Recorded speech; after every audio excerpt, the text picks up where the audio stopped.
Hey everyone, hope you're doing great. Welcome back to my channel.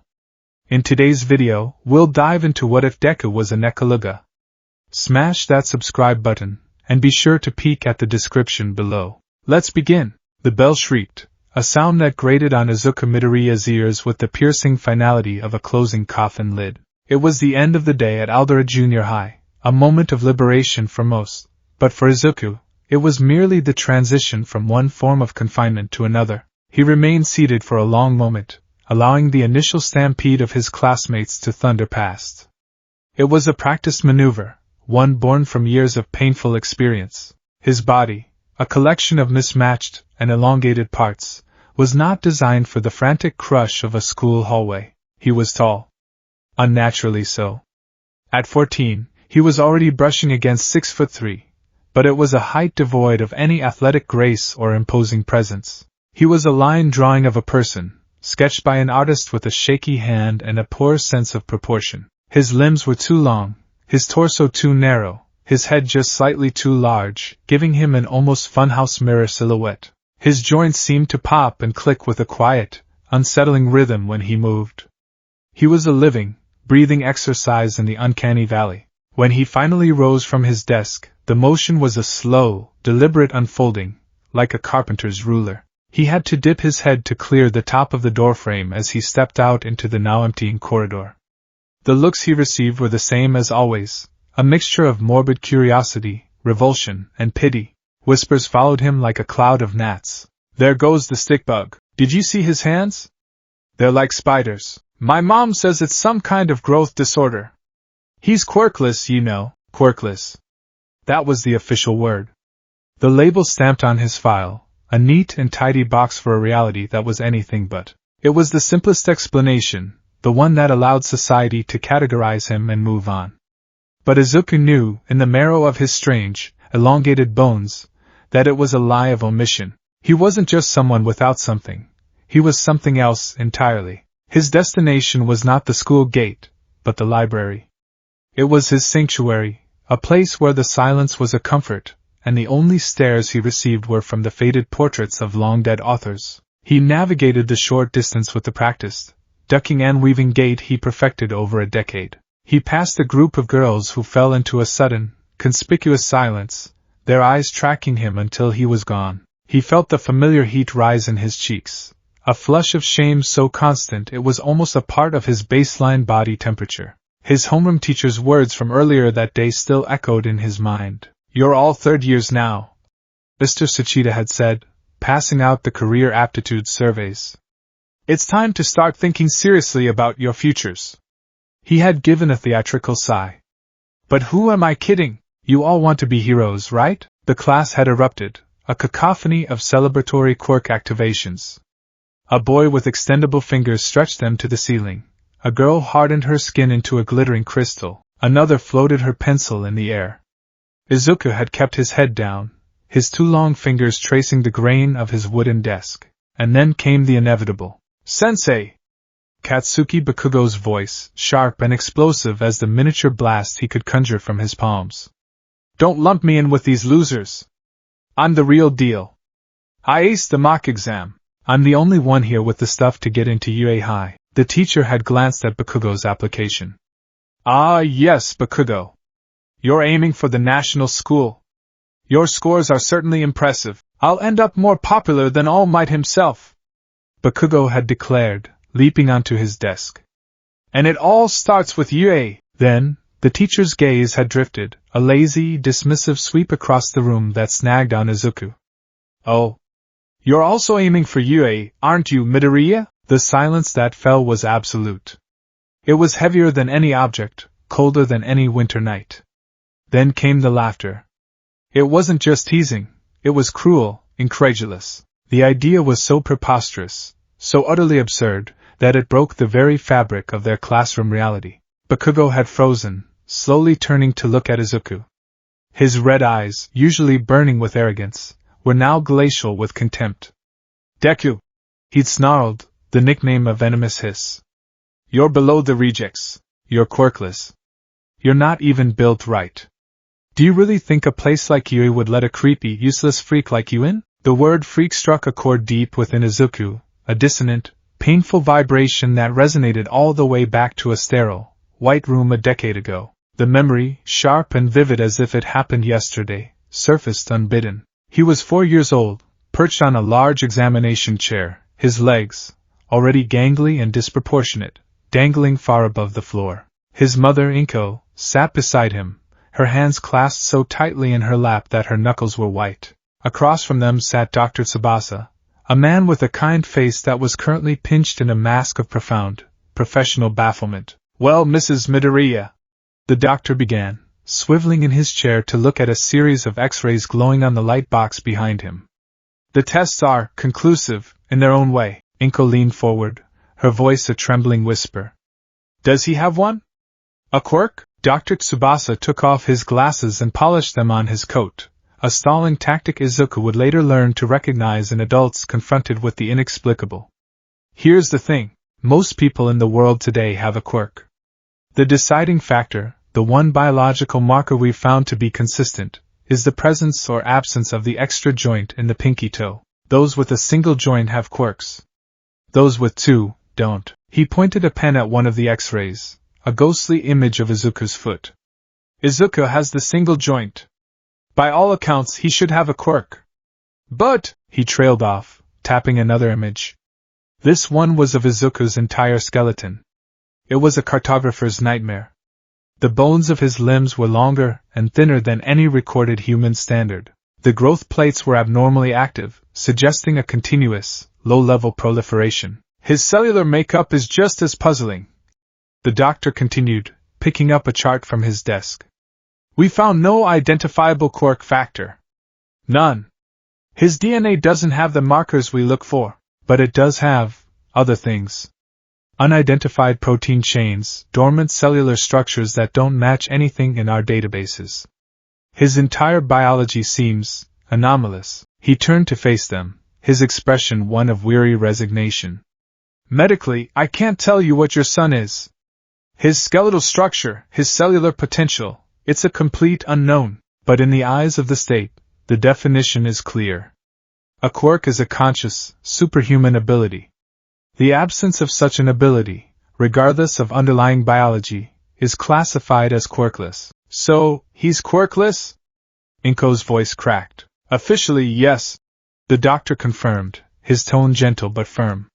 "For all intents and purposes, he will be treated as such. It's the only box we have that he fits into, even if the box itself is the wrong shape." "I'm sorry, kid."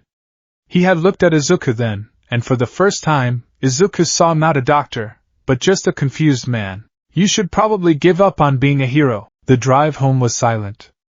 Izuku sat in his car seat, staring at the back of his mother's head. He didn't understand the medical jargon, the protein chains or anomalous markers. He only understood the finality in the doctor's voice, the crushing weight of the word quirkless, and the terrifying, palpable fear radiating from his mother. It wasn't just the sadness of a shattered dream. He could feel her fear through the seat, a low-frequency hum of parental terror. She wasn't just afraid for his future, she was afraid of him. Of what he was. That night, he had stood in front of the computer, watching the video of All Might's debut on a loop. The footage was grainy, but the power was undeniable. All Might, carrying a dozen people on his back, his smile a sunbeam cutting through the smoke and chaos. "See, Mom?" His small voice had squeaked, pointing a long, thin finger at the screen. "He's smiling, saving everyone with a smile." He turned, his own face contorted into a wobbly, tear-streaked attempt at a smile. "I can be a hero like that too, right?" Inko Midoriya had dropped the dish towel she was holding. Her face crumpled, and she rushed forward, wrapping him in a hug that felt more desperate than comforting. The sobs that racked her body were not of encouragement. "I'm sorry, Izuku!" she had wailed, her tears soaking his hair. "I'm so sorry! My baby, my poor strange baby!" A book clattering to the floor jolted Izuku back to the present. He was in the library, standing frozen in the middle of an aisle, his hand hovering over a book on advanced quirk theory. He hadn't even realized he'd walked there. He shook his head, trying to dispel the ghosts of the past, and pulled out his own well-worn notebook. "Hero Analysis for the Future, Volume 13. This was his real schoolwork. This was his rebellion. If the world was going to label him useless, he would become the greatest living expert on usefulness.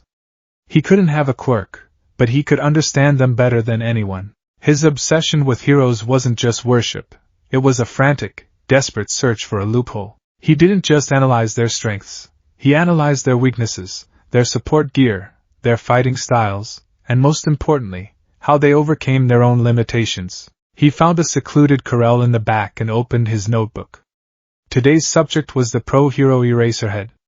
To most, he was an obscure underground hero. To Izuku, he was a revelation. Hero, Eraserhead, Shota Aizawa, quirk, erasure. Can nullify the quirks of others by looking at them. A non-physical, non-destructive quirk. High level, but with significant drawbacks. Analysis. The key to Eraserhead's success isn't his quirk, but his ability to fight without it. The moment he blinks, he's functionally quirkless against his opponent. Therefore, his entire methodology is based on compensating for that eventuality. His capture weapon, the carbon fiber alloy scarf, is a masterclass in non-quirk-based combat. It's used for binding, for mobility, for defense. His fighting style is a mix of hand-to-hand combat and strategic suppression. He doesn't win by overpowering his opponents. He wins by outthinking and incapacitating them. He creates a level playing field. Izuku's pen flew across the page, his strange, multi-jointed fingers gripping it with practiced ease. This is the key. Skill can bridge the gap left by a weak or situational quirk, or the gap left by no quirk at all. He uses stealth, speed, and tools. His power is a support ability for his own skill, not the other way around. Could someone replicate that, without the erasure quirk? The thought was a familiar, painful spark of hope in the vast darkness of his reality. He spent another hour lost in his analysis, his lanky frame hunched over the notebook, sketching diagrams of Aizawa's scarf, theorizing about its tensile strength, and breaking down his movements from grainy online videos. Here, in the quiet hum of the library, he wasn't a freak. He was a scholar. He was a strategist. He was, in his own mind, a hero in training. The sun was beginning to set by the time he finally packed up, his mind buzzing with tactics and possibilities. The walk home took him through a familiar underpass, a grimy concrete tunnel that always felt a bit too small for him. The air was cool and damp, and the dripping of water from a leaky pipe echoed ominously. It was here that his day, already marked by humiliation and bittersweet obsession, took a turn into abject terror. A gurgling, sloshing sound rose from a manhole cover just behind him. Before he could even turn, a massive wave of green, viscous sludge erupted from the sewer. Two huge, malevolent eyes on stalks bobbed in the semi-liquid mass, fixing on him with predatory glee. "A vessel!" the creature roared, its voice a wet, bubbling horror. "A medium-sized skin suit, and a tall one at that."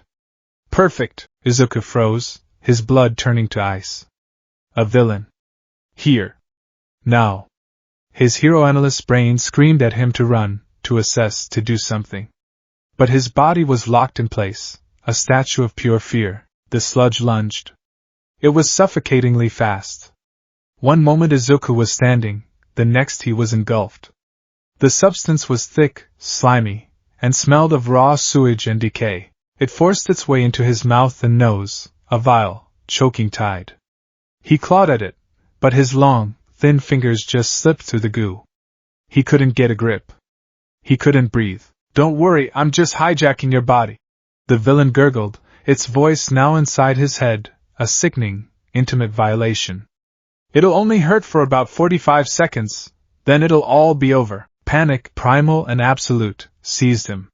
His lungs burned. Black spots danced in his vision.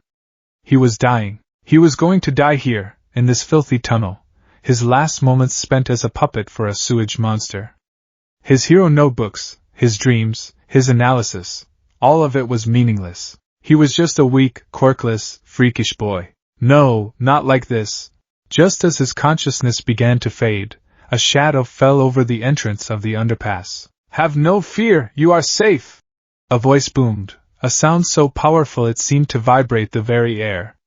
"For I am here!" The manhole cover that had been dislodged by the villain shot through the air like a cannonball, slamming into the sludge monster. With a cry of pain, the villain recoiled slightly, but it wasn't enough. Texas smash! The force of the punch was not a physical impact, but a change in the weather. A hurricane of pure wind pressure blasted through the tunnel, scouring the sludge from Izuku's body in a single, violent instant. The villain was splattered against the concrete walls, its form dispersed into 1,000 harmless droplets. Izuku collapsed to his knees, gasping, coughing, retching up sludge and bile.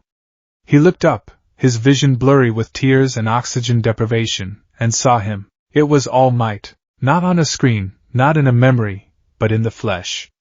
He was immense, a mountain of muscle and charisma, his signature golden hair defying gravity, his smile a beacon of absolute safety. He was already scooping the day's remains of the villain into an empty soda bottle. All Might, Izuku stammered, his mind struggling to process the whiplash of the last 2 minutes. All good, citizen. All Might boomed, giving him a thumbs up. Just another day at the office. My apologies for getting you caught up in my fight. I was tracking this one, but he gave me the slip in the sewers. Izuku's fanboy instincts, stronger even than his near-death trauma, took over. My notebook. Can you please sign it? He scrambled, fumbling for his backpack. He opened the book he'd been so diligently writing in earlier and saw that All Might had already signed it, a sprawling, magnificent autograph. Thank you so much. This will be a family heirloom. Izuku bowed frantically, his lanky body folding at an awkward angle. All Might chuckled, patting the bottle now containing the sludge villain. Well, I must be off. A hero's work is never done. He crouched, preparing to leap. Wait. No. This was it. This was his one chance. The question that had been burning a hole in his soul for 10 years. He had to ask. He had to know. Wait! Izuku cried out, a desperate, pathetic sound. Without thinking, he lunged forward and grabbed onto All Might's leg just as the hero launched himself into the sky. The wind roared past him, tearing at his clothes. All Might looked down, his permanent smile strained with surprise. Hey kid! Let go! I love my fans, but this is too much. If I let go, I'll die. Izuku screamed over the rushing air. Oh. Right. All Might grumbled, looking for a place to land. They touched down on the roof of a nearby department store, the landing so gentle Izuku barely felt it. He stumbled away, his body trembling from both the altitude and the adrenaline. He was about to get the scolding of his life, but he didn't care. He had to ask. My whole life. I've been told I can't. Izuku started, his voice shaking. Because I don't have a quirk. I'm different. Not just quirkless, but wrong. He gestured vaguely at his own gangly form. They all laugh at me. They say I'm a freak who can't do anything. But I think saving people is the coolest thing you can do. That smile you have, it's what I've always... He looked up at his idol, his eyes swimming with a decade of unshed tears. Even without a quirk, even if I'm like this, can I be a hero? As he asked the question, something strange happened. A thick plume of steam suddenly erupted from All Might's body, like a boiler releasing pressure. Poof! Where the mountain of a man had stood, there was now a skeletal, emaciated figure, his clothes hanging off him like a scarecrow. His eyes were sunken in dark sockets, and a trickle of blood ran from the corner of his mouth. The iconic smile was gone, replaced by a grimace of pain. Izuku stared, his jaw hanging open. Wah, huh? You're a fake? An imposter? I am All Might. The man rasped, his voice a pale shadow of its former glory. He sat down heavily on the rooftop floor and lifted his shirt, revealing a horrific, swirling scar that covered the entire left side of his torso. It was a vortex of ruined flesh, a testament to a wound that should have killed any normal man. 5 years ago, he explained, his voice weary. A fight with a particularly nasty villain did this to me. My stomach was destroyed. My respiratory system is shot. I've had multiple surgeries. It's worn me down. The symbol of peace you see on TV? That's me flexing, a bluff to scare the villains. I can only do the hero thing for about 3 hours a day now. The rest of the time, this is what I am. Izuku was speechless. The symbol of peace was broken. The sun in his sky was a dying star. All Might looked at him, his gaze sharp and devoid of its usual heroic twinkle. It was the gaze of a tired veteran, a man who had seen too much. You asked if you can be a hero without a power, he said, his voice flat. He looked Izuku up and down, taking in the reedy limbs, the narrow chest, the sheer, undeniable lack of physical presence. His gaze was not cruel, but it was brutally honest. No, he said. The word was quiet, but it hit Izuku with the force of a Texas smash. Look, kid, I'm not trying to crush your dream. I'm just being realistic. Pro-heroism is a dangerous, violent profession. We're always on the line. I got this. He gestured to his scar. From a villain with incredible power. Every day, heroes are risking their lives to fight villains that a quirkless person would stand no chance against. Some villains just can't be beaten with spirit alone. He stood up, his joints creaking. It's not wrong to have a dream, kid. Just make sure it's a realistic one. You can still help people. Become a police officer. They get a bad rap for mostly cleaning up after heroes, but it's a fine profession. Or a doctor. You could save lives that way. He turned and walked towards the rooftop door. I'm sorry. But no, I don't think you can be a hero without a quirk. The door clicked shut behind him, leaving Izuku alone on the roof. The world went gray. The sounds of the city below faded into a dull, meaningless hum. All Might's words echoed in his head, a funeral dirge for a dream he'd held on to his entire life. No. Be realistic. Freak. Useless. Deku. He didn't know how long he stood there. Eventually, his long legs, as if on autopilot, carried him down the stairs and back onto the street. He walked without seeing, a hollow shell animated by memory alone. His hero notebook, the one with All Might's signature, felt like a lead weight in his hand. What was the point of it all? The analysis, the study, the hope? It was all a child's fantasy. All Might himself had confirmed it. He was a liability. An explosion ripped through the air a few blocks away, followed by the sound of sirens.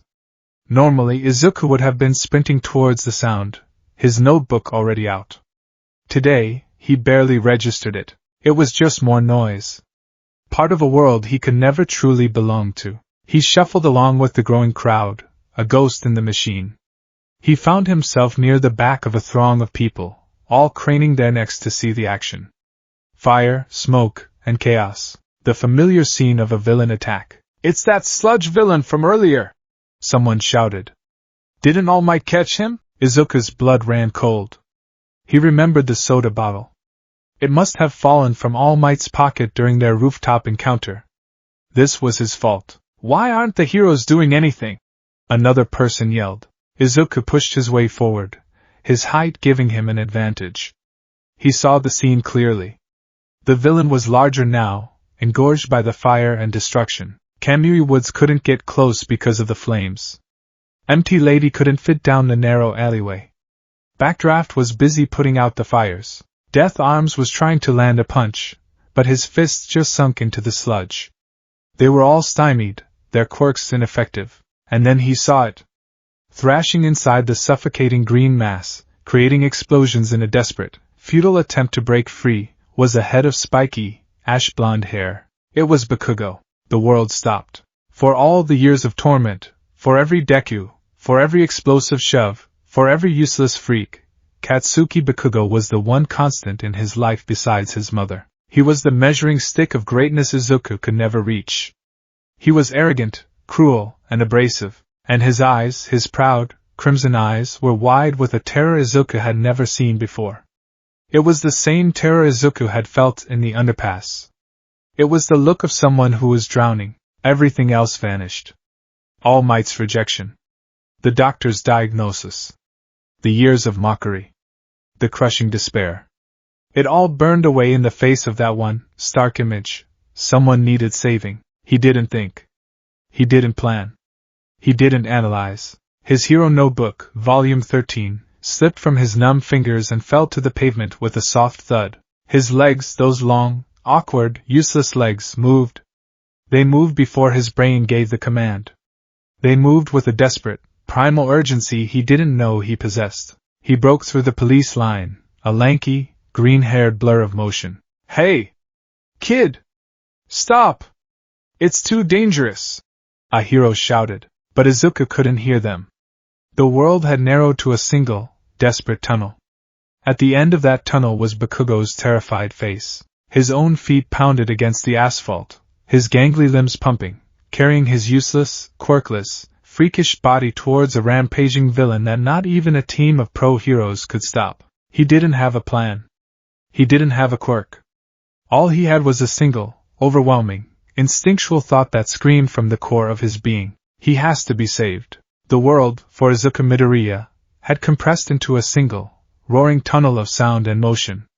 The heat from the fires was a physical blow, blistering the skin on his face. The shouts of the heroes and the gasps of the crowd were a distant, irrelevant hum. His own ragged breaths were thunder in his ears, each gasp a desperate plea for oxygen his panicked lungs could barely process. His heart hammered against his ribs, a frantic, trapped bird trying to escape its cage. His legs, those spindly, awkward appendages that had earned him a lifetime of mockery, were now a blur of desperate motion. He'd never run so fast, never moved with such singular, unthinking purpose. He was a scarecrow caught in a hurricane, all flailing limbs and no substance, hurtling towards an epicenter of pure chaos. "Idiot! Get back here! You'll get yourself killed!" Death Arms bellowed, but his voice was swallowed by the roar of Bakugo's futile explosions from within the sludge. From inside his slimy prison, Katsuki Bakugo's world had been reduced to a thick, green-black murk and the searing burn of his own quirk. He was suffocating, the viscous fluid forcing its way down his throat, filling his lungs. Pride, the bedrock of his entire existence, was being eroded by a primal, humiliating terror. He was going to die here, drowning in filth in the middle of the street, while a crowd of weaklings and third-rate heroes watched. Then he saw it. A flash of green hair. A lanky, familiar silhouette breaking through the police line. Deku? The thought was so absurd, so utterly incongruous with the life-or-death reality of his situation, that for a split second, Bakugo thought he was hallucinating. Deku. Useless, quirkless, creepy, pathetic Deku. The boy who was less than nothing, a bug to be scraped off his shoe. That same boy was now running, towards him. Towards the monster that had bested pro-heroes. The sheer, unadulterated stupidity of it was a greater insult than any physical blow. To be saved was one thing. To be the object of a rescue attempt by Deku was the ultimate humiliation. Izuku didn't know what he was doing. His analytical mind, his greatest asset, was completely offline. There was no strategy, no plan. There was only the image of Bakugo's terrified eyes burned onto the inside of his skull. He needed to do something. Anything. His backpack. It was heavy with notebooks and textbooks. It was something. With a final, desperate burst of speed, he swung the bright yellow All Might-themed bag off his shoulders. His long arm, usually a source of awkwardness, became a trebuchet. He whirled it around, building momentum, and flung it with every ounce of his pathetic strength. The bag sailed through the air in a clumsy arc and struck the sludge villain directly in its right eye. The impact was negligible, a fly swatting a buffalo. But it was unexpected. The villain roared in annoyance and surprise, its semi-solid form jiggling. "Another gnat! I'll deal with you in a second, you little pest!" The momentary distraction was all Izuku needed to close the final few feet. He reached the villain, his hands clawing at the sludge, trying to dig, to pull, to find purchase. His long, thin fingers slipped uselessly through the goo. It was like trying to grab smoke. "Kaken!" he screamed, his voice raw. "Why are you here?" Bakugo managed to choke out, his voice a strangled rasp. "Stop it, Deku! My legs! They just started moving!" Izuku sobbed, his face a mask of frantic desperation. "I don't know why. But, you looked like you were asking for help." That sentence struck Bakugo harder than any fist. He, Katsuki Bakugo, asking for help? Never. And yet, the terror in his eyes, had this useless idiot seen through his pride to the weakness cowering beneath? The villain had recovered from its surprise. Its amusement had curdled into rage. "You're the one from the underpass! I've had enough of you!" A massive tendril of sludge lashed out, enveloping Izuku. The world vanished again into a suffocating, foul-smelling darkness. This time, it was worse. The villain was angry. It wasn't just trying to possess him. It was trying to crush him, to extinguish him. The pressure mounted, squeezing the air from his already burning lungs, constricting his too-thin chest. His vision began to tunnel. The black spots from before returned, blooming into an encroaching void. His limbs felt heavy, disconnected. He was dying. For the second time in less than an hour, he was dying. No. The thought was faint, a dying ember in the ash of his consciousness. All Might said no. Everyone said no. My body is useless, wrong, a freak's body. The villain squeezed harder, a final, contemptuous constriction. Izuku felt a pop in his ears. The last of his awareness was fraying. This was the end. He had failed. He couldn't even save one person. He was, and always would be, useless Deku. And then, something deep inside him, something ancient and dormant and utterly alien, answered back. It wasn't a thought. It wasn't an emotion. It was a biological imperative, a cellular scream against oblivion. It was the collective will of every single one of his anomalous, unidentified cells refusing to be extinguished. No. There was a soundless crack deep within his core. It wasn't the snap of a bone, but the shattering of a lock. A floodgate sealed since his birth burst open. A torrent of raw, chaotic potential, a power with no name and no precedent, surged through his veins. The first sensation was pain. Not the pain of suffocation, but a new, infinitely more terrifying agony. It felt as if his entire skeleton was being flash-forged, heated to 1,000 degrees and then plunged into ice. His marrow boiled. 1,000 white-hot needles pricked him from the inside out. The sludge villain felt it too. The weak, pliable body it was crushing suddenly became rigid, unyielding.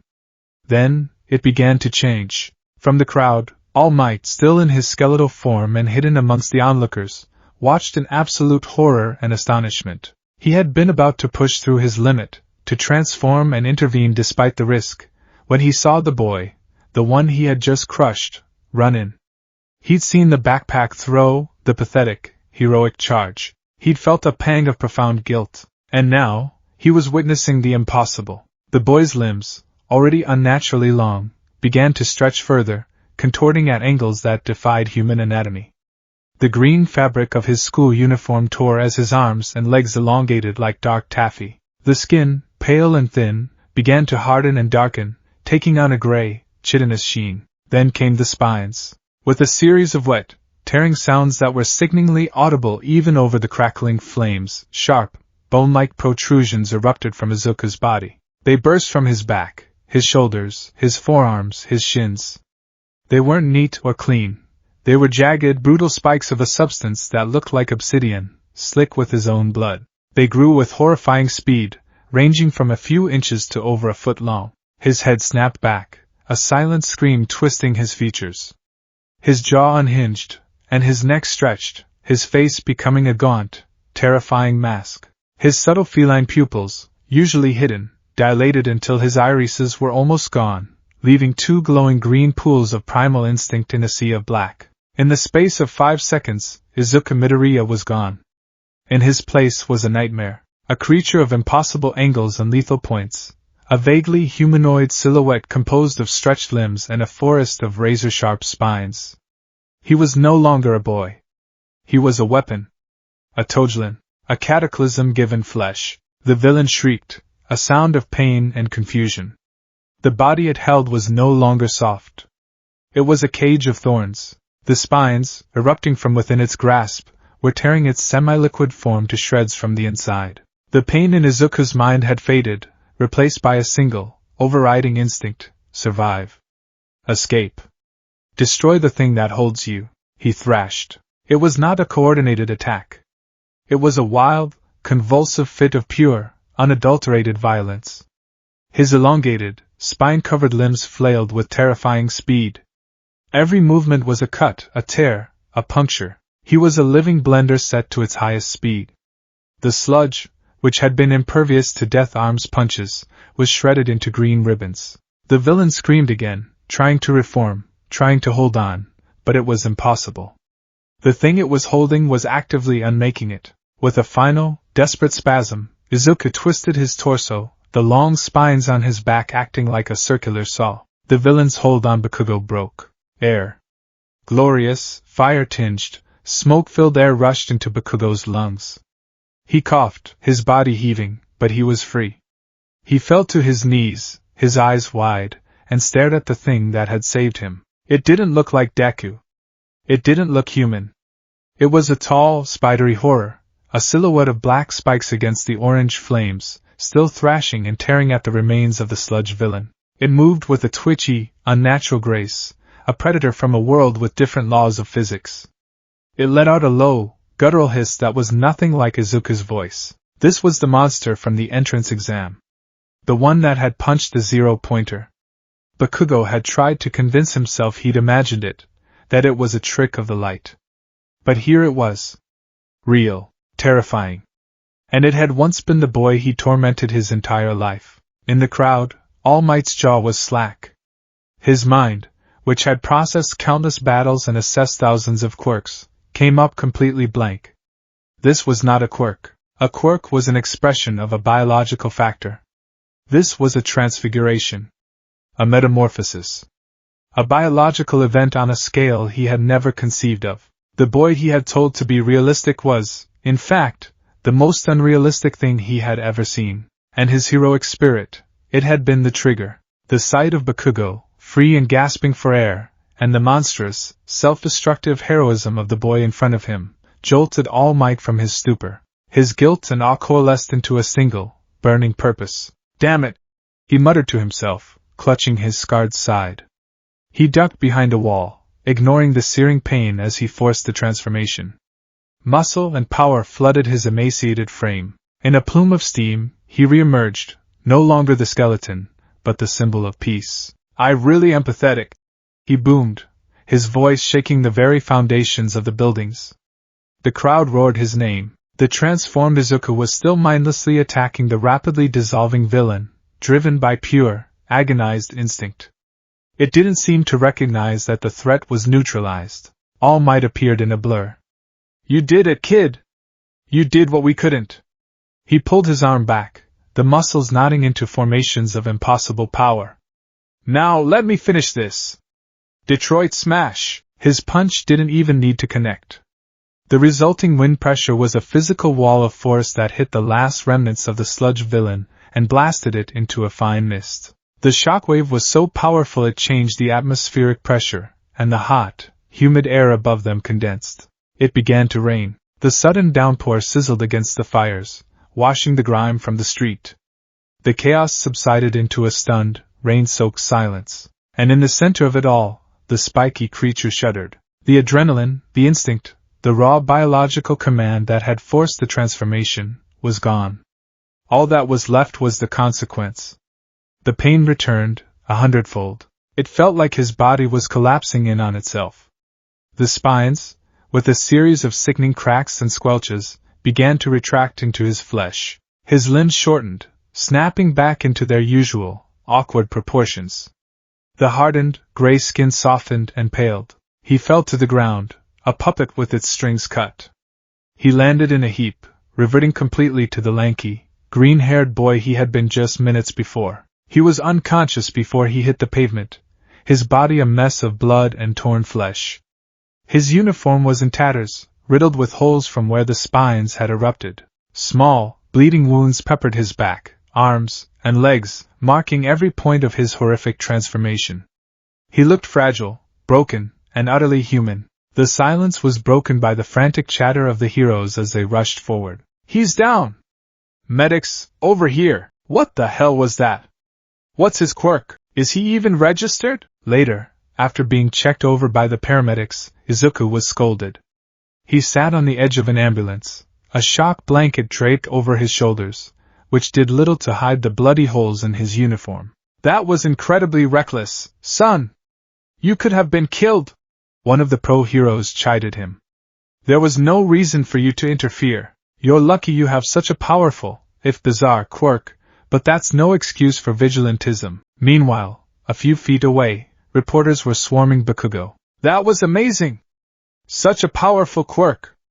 You were so brave! Bakugo just stared past them, his gaze fixed on Izuku's slumped form.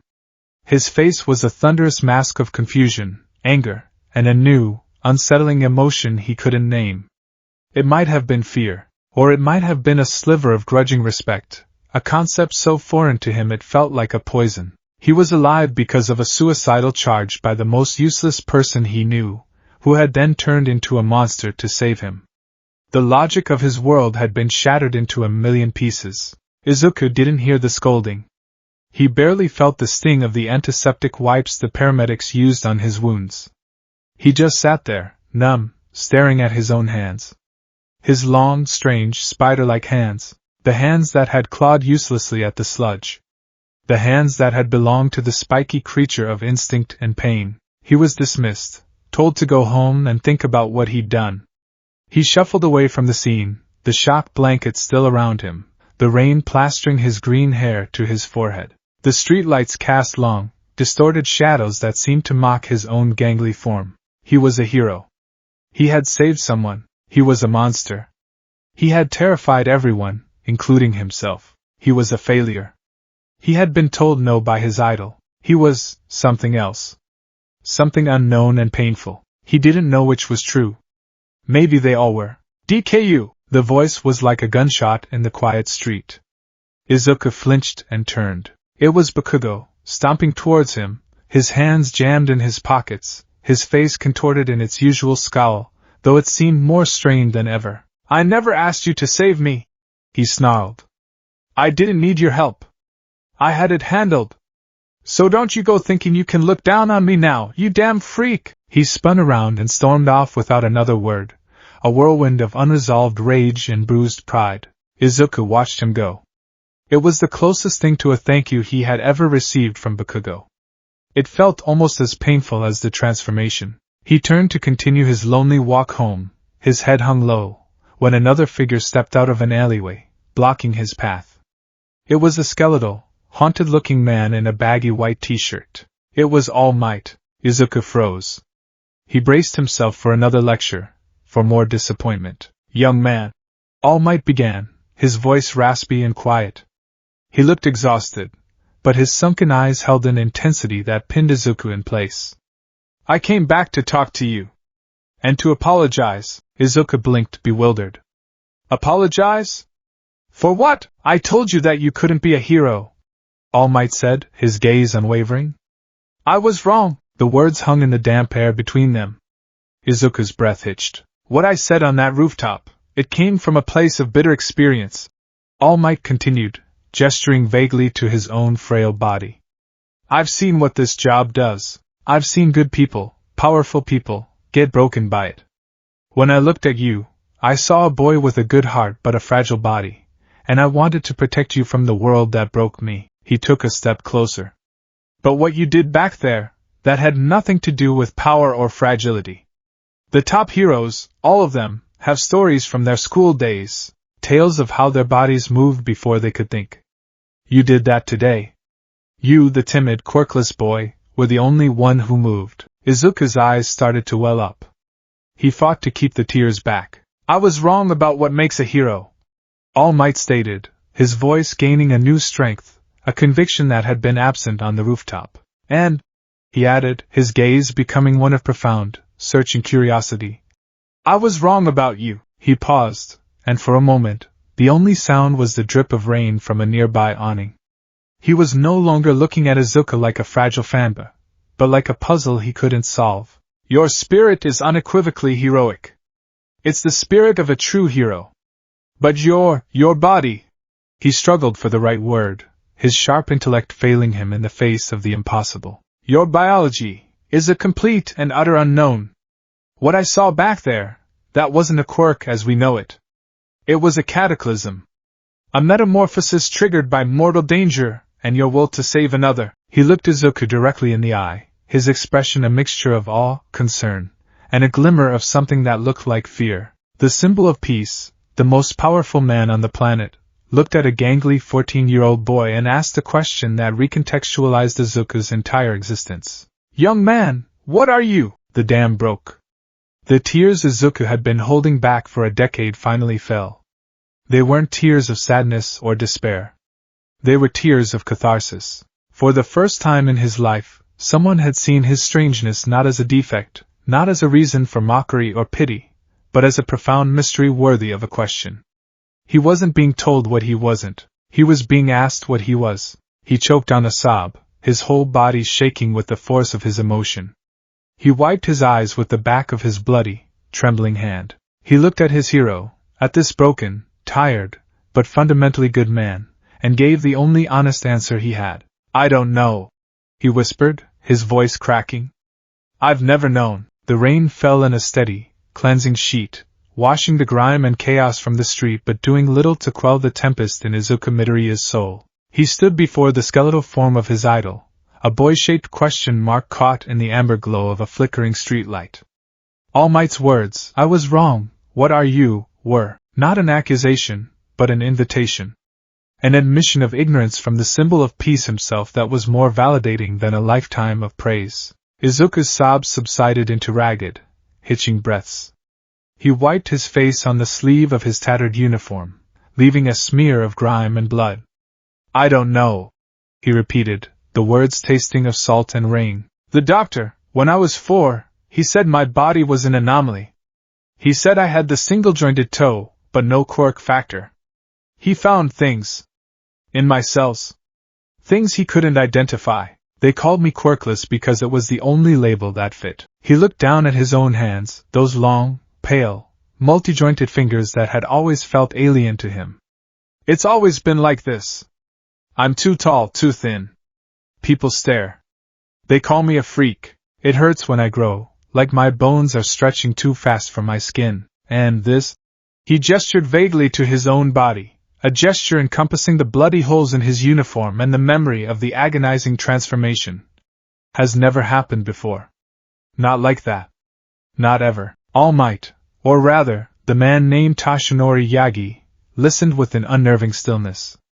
His sunken eyes held no judgment, only a profound, analytical focus. He was taking in every word, every tremor in Izuku's voice, every haunted shadow on his face, and filing it away. "An anomaly," Toshinori murmured, more to himself than to Izuku. "And your transformation was triggered by extreme emotional distress and a near-death state, coupled with a powerful desire to save someone." He looked from Izuku to the spot where the villain had been, then back. "It was a biological defense mechanism. A violent, chaotic one. You didn't control it. It controlled you." Izuku flinched, the truth of the statement hitting him like a physical blow. I was so scared. And then I saw Kaken, and my body just did it." Toshinori nodded slowly, a grim understanding dawning on his face. He looked up at the rainy sky, then back at the boy who was a living paradox. A boy with the heart of the greatest hero and a body of unknown, terrifying potential. "My quirk," Toshinori said, his voice dropping to a conspiratorial whisper, "is not my own." Izuku's head snapped up. "What?" "The media speculates that it's some form of super strength.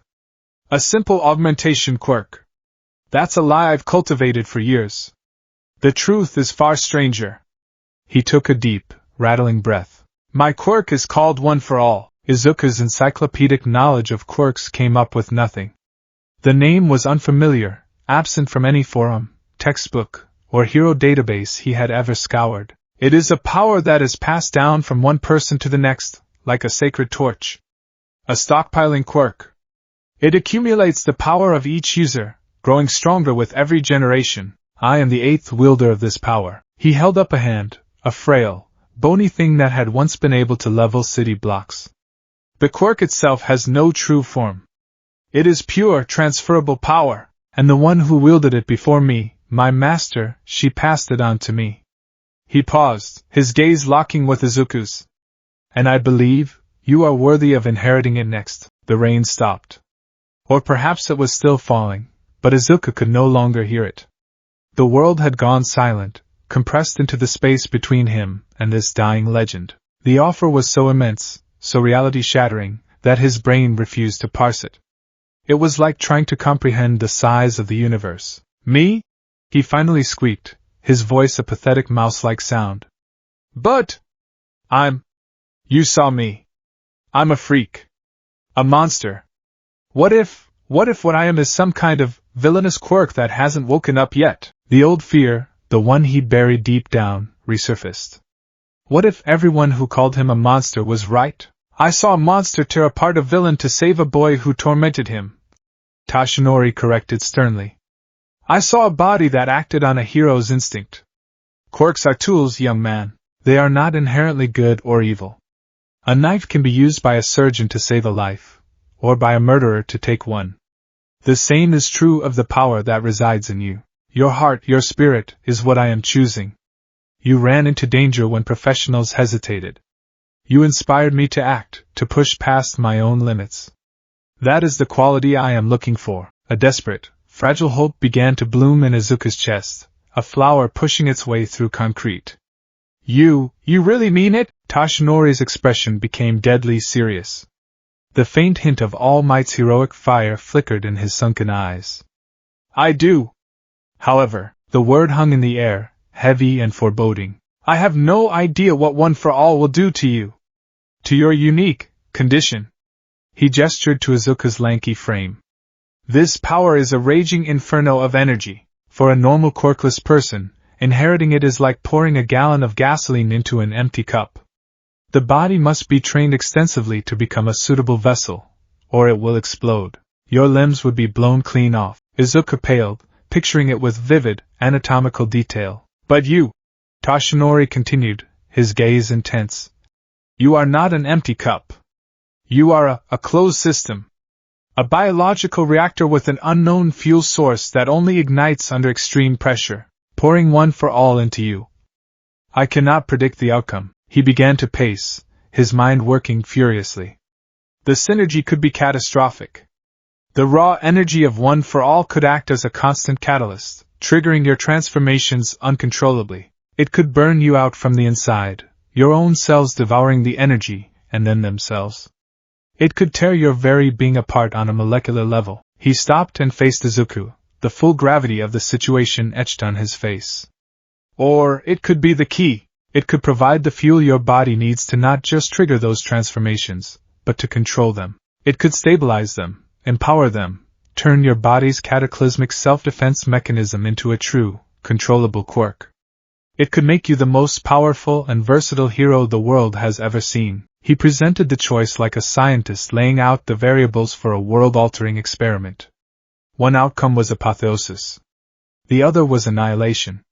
There was no middle ground. I am offering you a legacy, young man, Toshinori said, his voice soft but firm. But it is an unstable legacy. A gamble of the highest order. The choice is yours. Izuku looked at the man before him.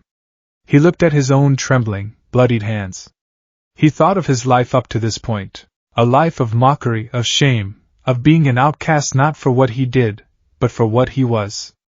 A life of dreaming of heroism from the outside, a ghost with his face pressed against the glass. This was a chance.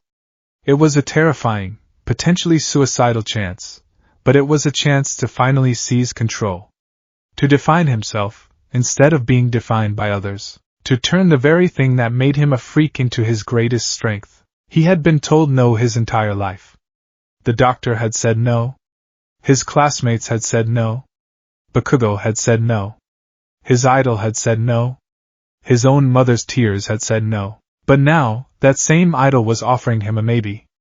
A dangerous, explosive, terrifying maybe, and for Izuku Midoriya, maybe was the most beautiful word in the world. He looked up, and for the first time, his gaze was not that of a timid fan or a victim.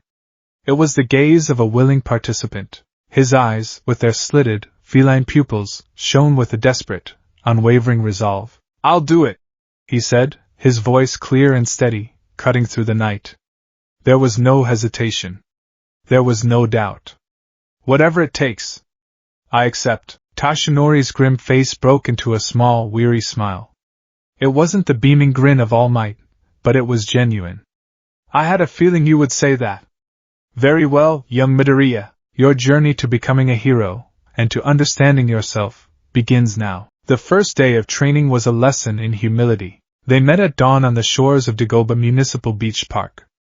Or what was left of it. For years, illegal dumping had turned the once beautiful coastline into a mountain range of rusted metal, broken appliances, and forgotten junk, all slowly being reclaimed by the sea. The air stank of rust, brine, and decay. This, Toshinori said, gesturing to the landscape of trash with a sweep of his bony arm, is your gym. Izuku, dressed in a loose-fitting tracksuit, stared at the mountain of garbage. His long arms hung awkwardly at his sides. All of it, Toshinori confirmed. The UA entrance exam is in 10 months. In that time, you will clean this entire section of the beach. You will move every piece of this trash to the designated disposal area. By doing so, you will train your body, turning it into a vessel capable of withstanding the storm of one for all. He handed Izuku a thick, laminated packet of paper. It was titled, Aim to Pass, The American Dream Plan, and was filled with detailed workout schedules, sleep charts, and a truly bewildering diet plan. This plan will push you to your absolute limit, Toshinori warned. Follow it to the letter. Izuku's first task was a rusted, hulking refrigerator. It was half buried in the sand, its door hanging off one hinge like a broken jaw. Just lift it, Izuku asked, eyeing the behemoth. Lift it, pull it, push it. Get it up that embankment, Toshinori said, pointing to the roadside several hundred yards away. Izuku gripped the side of the fridge. His fingers, long and nimble, struggled to find purchase on the slick, rusted metal. He bent his knees, trying to remember the proper lifting form from health class videos. But his body wasn't built for proper form. His legs were too long, forcing his center of gravity too high. His back bent at an awkward, painful angle. He strained. A low grunt escaped his lips. His thin arms trembled, the muscles standing out like ropes under his pale skin. The fridge didn't budge. He felt a sharp, pinching pain in his lower back. Stop! Toshinori commanded. Your form is terrible. You're all arms and back. You'll herniate a disc before you move a single thing. For the next hour, Toshinori tried to coach him, but it quickly became apparent that standard human kinesiology did not apply to Izuku.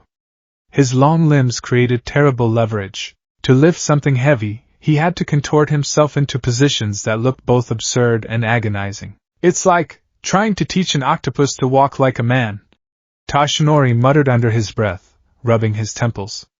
Your body fights itself. By the end of the first day, Izuku had managed to move the refrigerator about 10 feet. His entire body screamed in protest.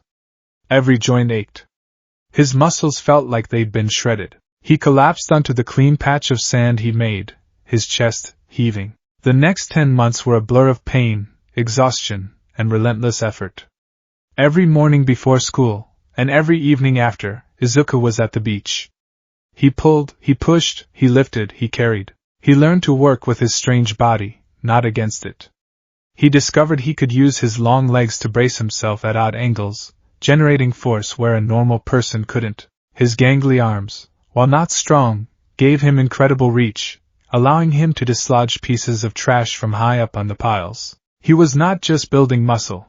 He was mapping his own alien anatomy through trial and agonizing error. The first major incident happened 4 months in. Izuku had made significant progress. A sizable portion of the beach was now clean sand, and his wiry frame had begun to fill out with lean, hard-won muscle. He was attempting to move the chassis of a wrecked car, using a thick rope slung over his shoulder. The chassis was snagged on something beneath the sand. It wouldn't move. Come on! Izuku grunted, digging his heels in. He pulled with everything he had, his face contorted with effort. The muscles in his back and legs screamed. The rope bit deep into his shoulder. He gave one final, desperate heave, a roar of pure frustration tearing from his throat. Pop, pop, crack. The sound was sharp, organic. A searing, white-hot pain erupted from his left shoulder blade. It was the same internal, needle-like agony from his fight with the sludge villain, but localized and less intense. He cried out and stumbled back, letting go of the rope. Young Midoriya! What is it? Tashinori rushed to his side. Izuku clutched his shoulder, his breath coming in ragged gasps. My back, something. Tashinori carefully pulled down the collar of Izuku's sweat-soaked shirt. His eyes widened. Protruding from the skin just over Izuku's scapula were 3 short, wicked-looking barbs of the same black, chitinous material he'd seen before. They were barely an inch long, but they were undeniably a part of the Toujilin transformation. Blood trickled from the base of each spine, staining his shirt. A partial transformation. Tashinori breathed, his expression a mix of clinical curiosity and deep concern. The extreme physical strain must have been enough to trigger a localized reaction. It hurts. Izuku gasped, the pain a sharp, pulsing throb. Does it feel like it's growing? No, it's just there. And it burns. As they watched, the spines quivered, and then, with a wet, unsettling sound, slowly retracted back into his body, leaving behind 3 small, puckered wounds. Izuku slumped against the car chassis, panting. That night, Tashinori sat with him on a clean patch of sand as the sun set. This changes things, he said gravely.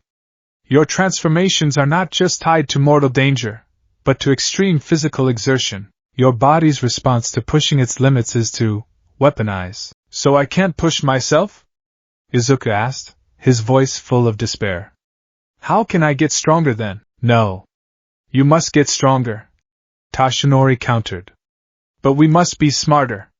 This isn't just about building muscle anymore. It's about control. Discipline. You need to learn to recognize your limits, to feel the strain before it reaches that breaking point. Your training is now mental as much as it is physical. When you feel that internal pressure building, that unique pain, you must stop, breathe, and let it subside. We are not just building a vessel. We are trying to keep a biological reactor from going critical. The training became a delicate, dangerous dance. Izuku learned to listen to the strange signals of his own body. He learned the difference between the good burn of muscle fatigue and the sharp, prickly feeling that preceded a partial transformation. There were other incidents. A finger that elongated for a second when he lost his grip on a heavy pipe. A patch of skin on his forearm that hardened and darkened when he scraped it against a piece of rebar. But each one was a lesson. He was learning the language of his own biology. Finally, on the morning of the UA entrance exam, it was done. Izuku stood atop the highest remaining pile of junk, the rising sun at his back. The beach before him was pristine. The sand was a clean, golden expanse, meeting the sparkling blue water in a gentle line. All the trash was gone, moved to the massive, neatly organized pile by the roadside. He let out a triumphant roar, a sound of pure, unadulterated achievement. It wasn't the hiss of the Toujilin. It was the voice of Izuku Midoriya, a boy who had moved a mountain. Tashinori, standing on the sea-wall, had to transform into his muscle form just to stay upright from the shock. The boy who had been a fragile stick figure 10 months ago was now, still a lanky, oddly proportioned young man, but one forged from steel cable and relentless will. His frame was packed with dense, wiry muscle that stretched over his elongated bones, giving him the look of a lean predator. He leaped down from the pile of junk, landing on the sand with a grace he'd never possessed before. Oh my goodness! All Might boomed, reverting to his true form in a puff of steam, a trickle of blood running from his mouth from the exertion. You did it, my boy! You did it perfectly! Even better than I'd imagined, Izuku grinned, his face bright with pride. I did, and now, Tashinori said, his expression turning serious. For your reward. He plucked a single strand of his golden hair. It is time for you to inherit my power. Izuku stared at the hair. My DNA must be transferred to you, Tashinori explained, a faint blush on his gaunt cheeks. The method is less important than the result. Now, he held it out. Eat this. Izuku's triumphant expression melted into one of utter confusion. Ha! To inherit my power, you have to swallow some of my DNA. That's how it works, Tashinori insisted. Izuku stared at the hair, then at All Might's expectant face, then back at the hair. After 10 months of hellish labor, moving literal tons of garbage, enduring agonizing partial transformations, and dieting until he thought he'd go mad, it all came down to this. The most important, most sacred moment of his life, and it was deeply, profoundly weird. He sighed, a long-suffering sound. With a sense of grim determination, he took the strand of hair. It felt anticlimactic. He closed his eyes, pinched his nose, and swallowed it. For a moment, nothing happened. I don't feel anything, Izuku said, opening his eyes. Is it supposed to be instant? It can take a few hours to metabolize, Toshinori said, patting his shoulder. We've cut it close. The exam is in 3 hours. Go home, get cleaned up. Don't try to use it. You'll be firing a cannon made of glass. Today is just about letting the power settle. Izuku did as he was told, walking home in a daze. He showered, put on his school uniform, and tried to eat breakfast, but his stomach was a knot of anxiety. He still felt normal, just tired and sore, the familiar background noise of his life for the past 10 months. Maybe it hadn't worked. Maybe his anomalous biology had rejected it, neutralized it like some kind of foreign agent. The thought sent a spike of panic through him, and then it hit. He was sitting on his bed, tying his signature red sneakers, when a warmth bloomed in his stomach. It wasn't the pleasant warmth of a hot meal. It was a spark. A pilot light igniting a furnace. The warmth became a fire, spreading from his core outwards with terrifying speed. It surged up his spine, down his arms and legs, a tidal wave of pure, incandescent energy. It felt like lightning was crackling through his veins. Billions of volts of raw power, a force meant to be wielded by gods, was flooding a system designed for something else entirely. His cells, those strange, anomalous, dormant cells, reacted instantly. For 10 months, he had starved them of the energy they craved, learning discipline, learning control. Now, an infinite, all-you-can-eat buffet had just been slammed down in front of them. And they were ravenous. The energy of one for all wasn't just filling him. It was being consumed. It wasn't a transfer. It was a feeding frenzy. NNGH. Izuku gasped, clutching his chest. A brilliant, emerald light began to shine from between his fingers, pulsing in time with his frantic heartbeat. The vestiges of the previous OFA users, their consciousnesses embedded in the quirk, swirled within him, not as clear voices or images, but as a chaotic storm of raw intent, of courage, of sacrifice, of power. His alien biology couldn't interpret them as memories.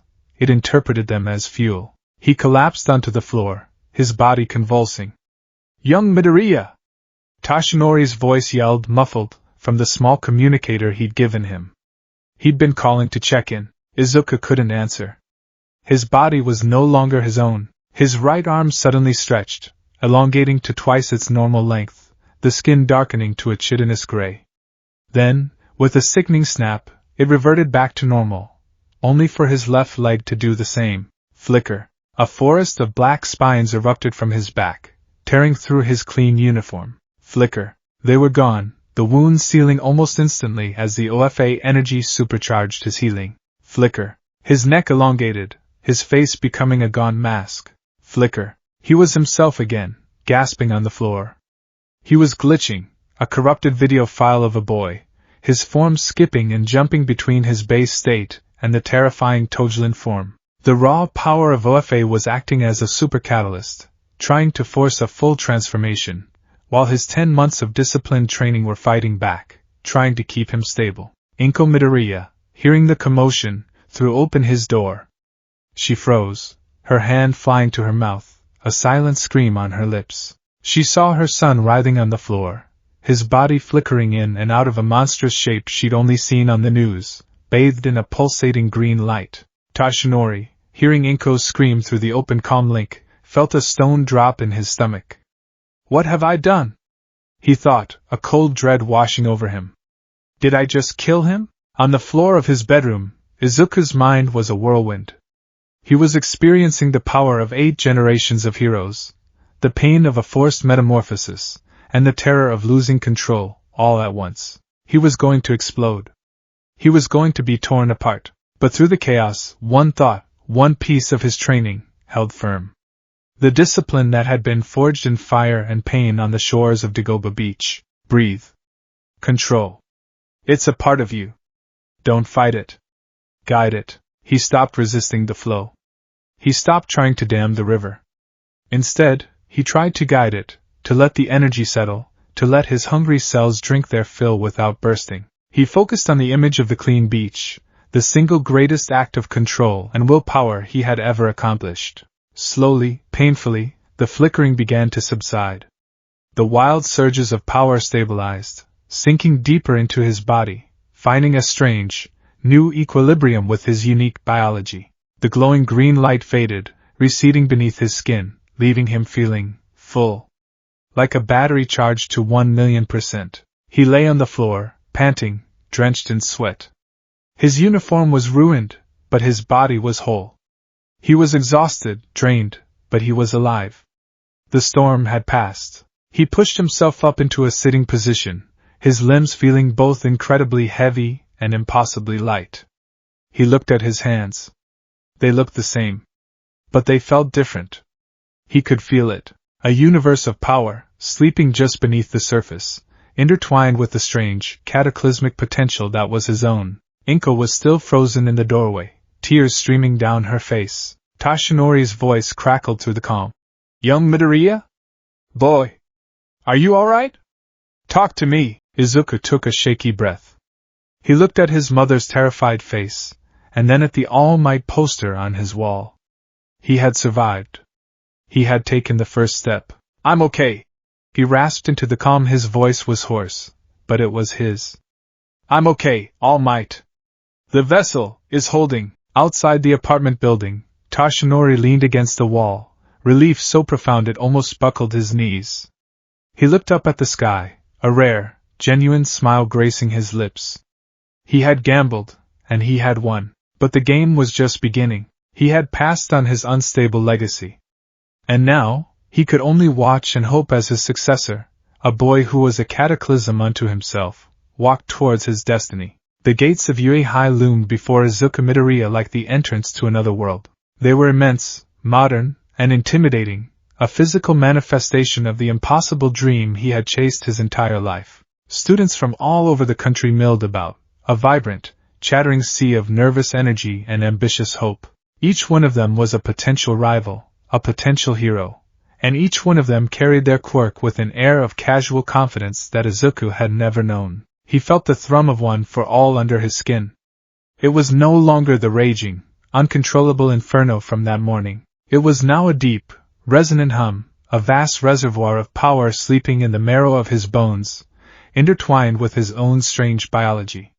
It was like living with a slumbering dragon in his chest. He could feel its presence, its immense potential, but he had no idea how to speak its language, let alone command it. Tashinori's final words of advice echoed in his mind. "Don't use it. Not a single bit. You are a cannon made of living glass.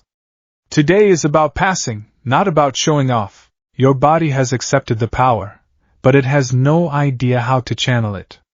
One wrong move and you'll detonate. Use your head. Use the body you trained for 10 months. Survive, survive." That was the goal. His lanky frame, which had once been a source of constant shame, now felt different. The 10 months of grueling labor had packed lean, functional muscle onto his elongated bones. He still had to duck under the massive Yue archway, but he did so with a newfound, if awkward, sense of purpose. He felt a few stares, heard a few whispers. "Look how tall that guy is, what a weird build." But the comments lacked their usual sting. They were observations, not condemnations. He found his seat in the massive orientation auditorium. The lights dimmed, and the pro-hero present mic exploded onto the stage, his voice a deafening wall of sound. "Hi, little listeners! Welcome to the UA entrance exam. Can I get a yeah?" Silence. "Tough crowd," Present Mike muttered, before launching into an explanation of the practical exam. They would be fighting robots in a massive, simulated urban environment. There were 3 types of robots, worth 1, 2, and 3 points respectively. The goal was to accumulate as many villain points as possible. As the explanation continued, a boy with dark blue hair and glasses, sitting a few rows ahead, shot to his feet. His movements were rigid and precise, like a robot himself. "Excuse me, sir," he declared, his arm perfectly straight in the air. "On the printout, there are 4 types of villains listed. If this is a misprint, It is a gross error for Japan's top hero academy to make. He then whirled around, his arm now pointing directly at Izuku. And you! With the messy green hair! You have been muttering and fidgeting this entire time. It is distracting. If you are not going to take this seriously, you should leave. Izuku froze, a deer in the headlights. The entire auditorium seemed to turn and look at him. A hot flush of shame, a familiar and unwelcome ghost, crept up his neck. He had been unconsciously analyzing present mixed speech patterns, his quirk, the logistics of the exam, his old habit dying hard. Sorry, he stammered, sinking low in his seat. Present Mike waved it off. All right, examinee 7111, thanks for the call out. The fourth villain type is a 0-pointer. It's an arena trap, a massive obstacle with no point value. Your best bet is to just run away from it. That's all the time I've got for you. Go beyond. Plus Ultra. The students were herded towards buses that would take them to their designated battle centers.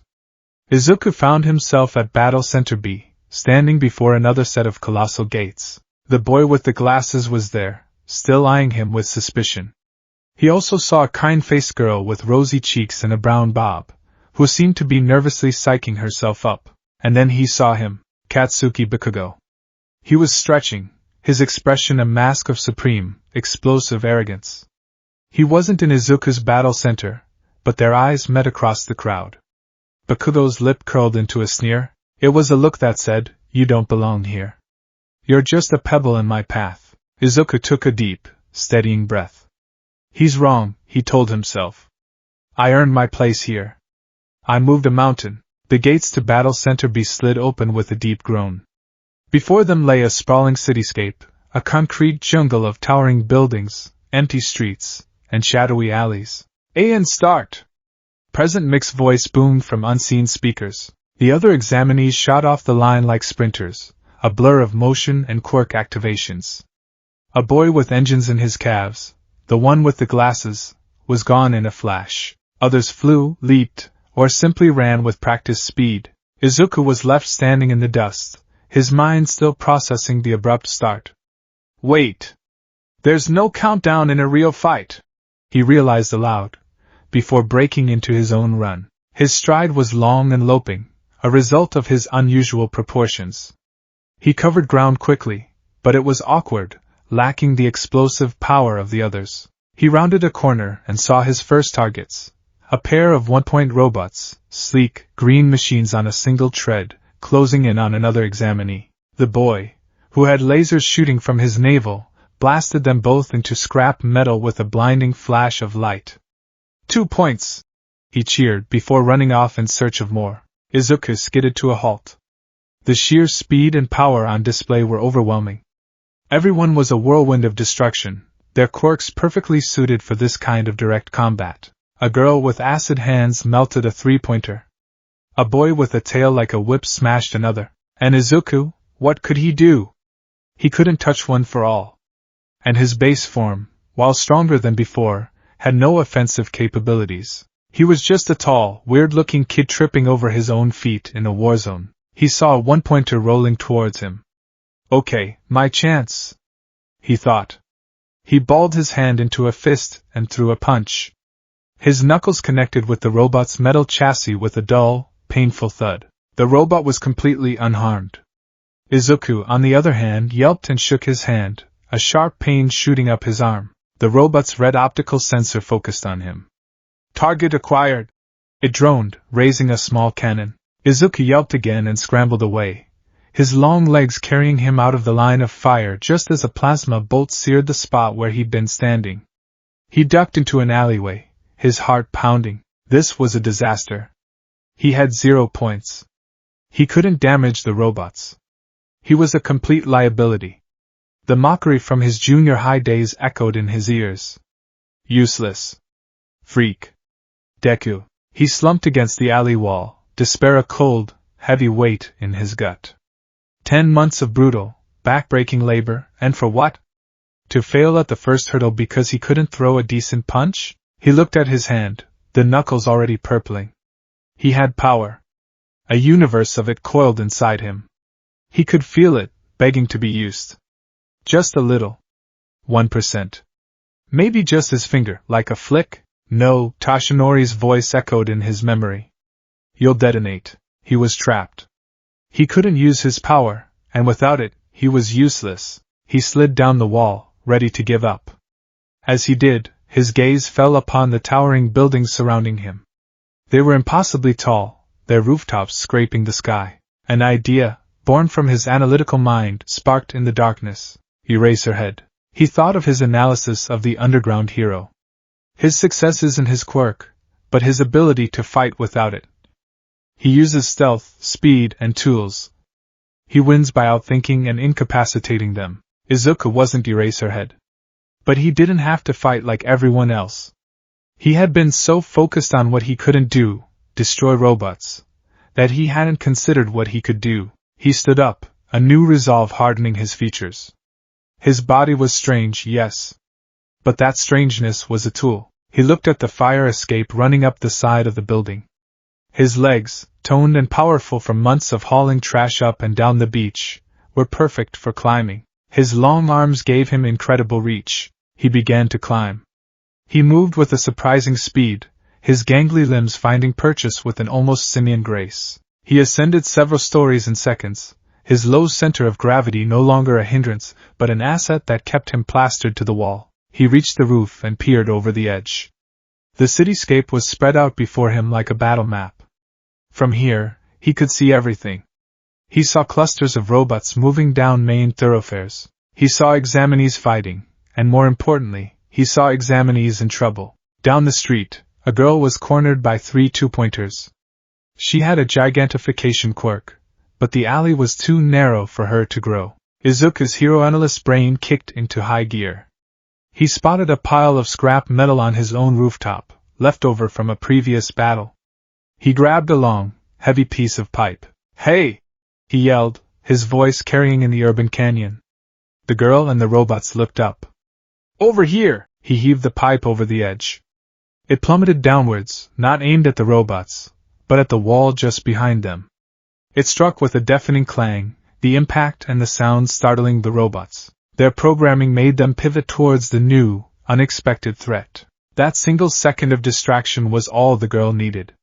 She activated her quirk just enough to grow a single, giant foot, which she used to stomp on one of the distracted robots. Freed from the pincer trap, she quickly dispatched the other two. She looked up at Izuku's distant silhouette, gave a grateful wave, and ran off. 0 points for him. But she was safe. A new strategy formed in his mind. He couldn't be the sword. But he could be the spotter. The strategist. The support. He began to sprint across the rooftops, his long, loping strides eating up the distance. It was like parkour for a creature not quite human. He used his height as a vantage point, his long arms to swing across gaps between buildings, his strange grace to navigate the precarious terrain. "Examinee with the hardening quirk!" he shouted down to a boy who was about to be ambushed from behind. "3-pointer, on your 6!" The boy whirled around just in time, his arm hardening into rock to block a blow that would have taken him out. "Engine legs guy!" he yelled at the blue-haired boy from orientation. "The street ahead is structurally unsound. The bridge is about to collapse." Ida Tinya, a scion of the famous Ida hero family, skidded to a halt, his internal gyroscopes screaming. He looked up and saw the tall, green-haired boy from the auditorium perched on a rooftop like a gargoyle. He followed Izuku's pointing finger, and saw the deep stress fractures in the overpass ahead. Another examinee, less observant, ran onto it, and a section of the bridge promptly crumbled, sending him tumbling. Ida's eyes widened. The strange boy had saved him from a potential disqualification, or worse, injury. Izuku continued his rooftop patrol, becoming an unseen guardian angel for the other participants. He dislodged debris to create distractions, shouted warnings of ambushes, and pointed out structural weaknesses in larger robots. He wasn't earning any points. His score remained a flat, damning 0, but he was helping. He was saving people from being eliminated. In his own mind, this was a form of heroism. He was so focused on his new role that he didn't notice the ground begin to tremble. It started as a low rumble, a deep vibration that ran up the walls of the building he was on. Then the rumble became a roar. Dust and debris rained down from the taller skyscrapers. From behind a block of buildings at the center of the city, something immense began to rise. It was the zero-pointer. It was a Goliath of green and black metal, a moving skyscraper that dwarfed the surrounding buildings. Its head, a massive block of sensors and armor plating, scraped against the clouds. A single, colossal red eye glowed with malevolent intent. Its arms were the size of buses, its treads capable of grinding asphalt into dust. President Mick's voice boomed again, now laced with a frantic, game show host's glee. Less than 2 minutes remaining, listeners! The zero-pointer took a step, and the street buckled under its weight. It swung a massive arm, and the top 10 floors of a skyscraper were swiped away, collapsing in a cloud of pulverized concrete. The effect was instantaneous. Panic. A stampede of examinees, their faces pale with terror, fled from the monstrous machine. Run away! Was the only thought. It was just as President Mike had advised. It was an obstacle, not an opponent. Izuku, from his rooftop perch, watched the chaos. He should run too. There was nothing he could do against that thing. It was a force of nature. He turned to leap to the next building, to get as far away as possible, when he saw her. It was the kind-faced girl from the entrance. The one with the rosy cheeks. She was trapped. She had tripped during the panicked retreat, and a large slab of concrete had fallen, pinning her leg. She was lying directly in the zero-pointer's path. The world went silent again. The roaring of the robot, the screams of the fleeing students, the ticking of the clock, it all faded away. The only thing that existed was the girl, her face pale with fear, and the colossal shadow of the machine falling over her. Someone needs saving. The instinct, the same one that had driven him to save Bakugo, ignited within him. But this time, it wasn't just instinct. It was a choice. Tashinori's voice, don't use it. But what was the point of this power, this legacy, if not to save someone right in front of him? What kind of hero would he be if he ran away now? My body moved before I could think. That's what All Might had said. That was the mark of a hero. Izuku made his decision. He didn't just channel one for all. He welcomed it. He opened the floodgates he had so carefully guarded. The slumbering dragon in his chest roared to life. But he didn't let it consume him. He remembered his training. Control. Breathe. Guide it. He didn't let the power surge wildly. He focused it. He took that raging inferno and channeled it all into a single point. His legs, green, bioluminescent lightning, the signature of one for all, erupted around him. It didn't just crackle in the air, it seemed to sink into his skin, absorbed by his eager cells. His muscles coiled, not just with his own strength, but with the stockpiled power of 8 generations of heroes. He crouched low on the rooftop, and he jumped. The rooftop exploded behind him. The concrete shattered under the sheer force of his departure. He didn't just jump, he launched himself into the sky like a missile. He soared upwards, a green comet arcing towards the heavens, climbing higher and higher until he was level with the zero-pointer's monstrous head. The air rushed past him, a deafening roar. He was 100 feet in the air, a fragile human body ascending towards a metal god. He looked down and saw the girl, her eyes wide with a mixture of terror and utter astonishment. Now for the attack. He pulled his right arm back. The power of one for all, no longer content with just his legs, surged into his limb. His sleeve disintegrated.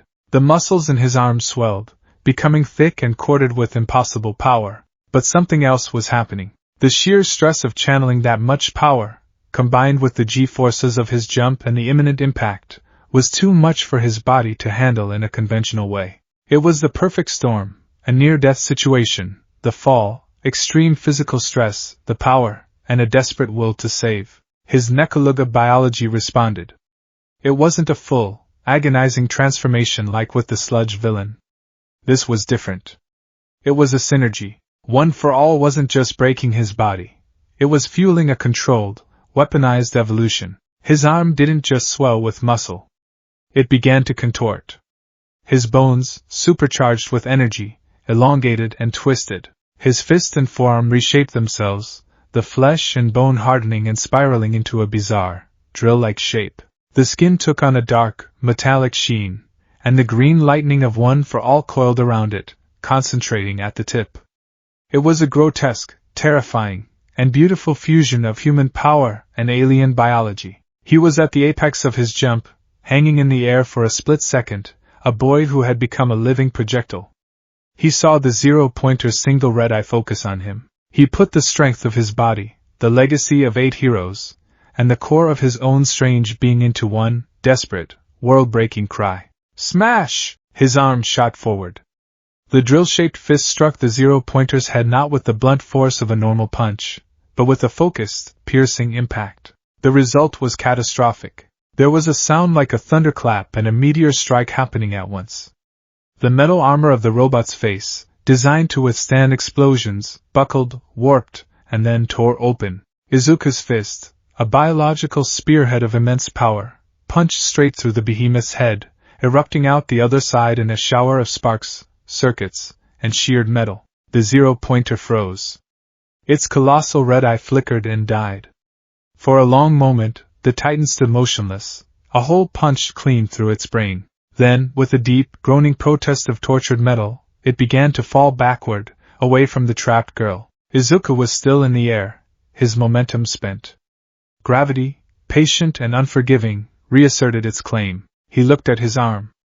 The drill-like shape was gone, his limb now a mangled, shattered ruin of purple and red. The bones were pulverized. The pain was a blinding, all-consuming nova. He looked at his legs, the ones he had used to jump. They were just as bad, broken and twisted at unnatural angles from the force of the launch. He was falling.